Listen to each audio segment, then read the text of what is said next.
பனி என்பது எதை குறிக்குன்னா, கடந்த வார்த்தை சொன்ன பனி என்றால் கர்த்தருடைய வார்த்தை. பனி என்பது எதுக்கு அர்த்தம்? பனினா வார்த்தை, மழை என்றால் கர்த்தருடைய அற்புதம். ஆமென் என்று சொல்லாமா?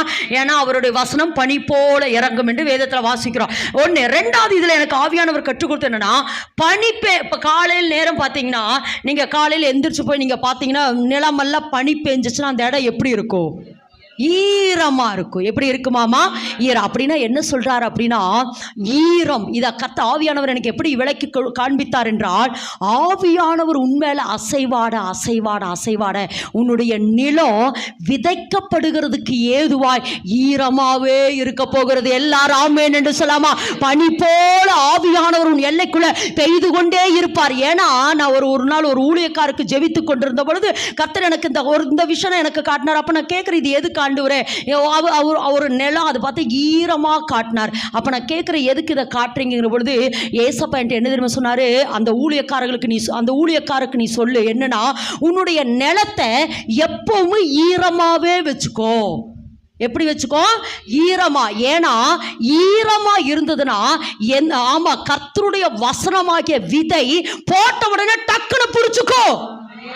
பிடிக்கிறது மாத்திரமல்ல, உடனே அது என்ன செய்யும்?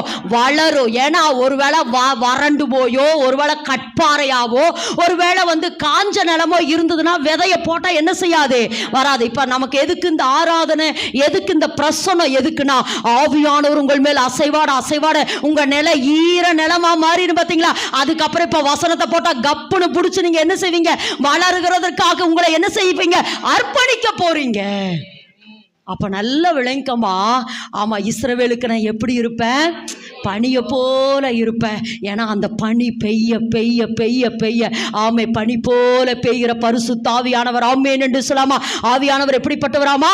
பனி போல பெய்து பெய்து பெய்து அந்த நிலத்தை என்ன செய்யறாரா? பண்படுத்துறார். அடுத்து பாருங்க, அவன் லீலி புஷ்பத்தை போல மலருவான். லீலி புஷ்பத்தை போல மலருவான். லீலி புஷ்பத்தை போல மலருவான். அப்படின்னு என்னன்னா, புது துவக்கத்தை தேவன் உண்டு பண்ணி கொடுக்கிறார். எல்லாரும் ஆமென் என்று சொல்லாமா?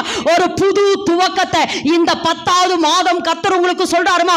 புதிய ஆரம்பம். எல்லாரும் ஆமென் என்று சொல்லுவோம். புதிய ஆரம்பத்தை கர்த்தர் நமக்கு கொடுக்க போறா. நல்லா கரந்தட்டுமா? நல்லா கரந்தட்டி நல்லா கரந்தட்டி புது ஆரம்பத்தை கர்த்தர் உங்களுக்கு தர போறா.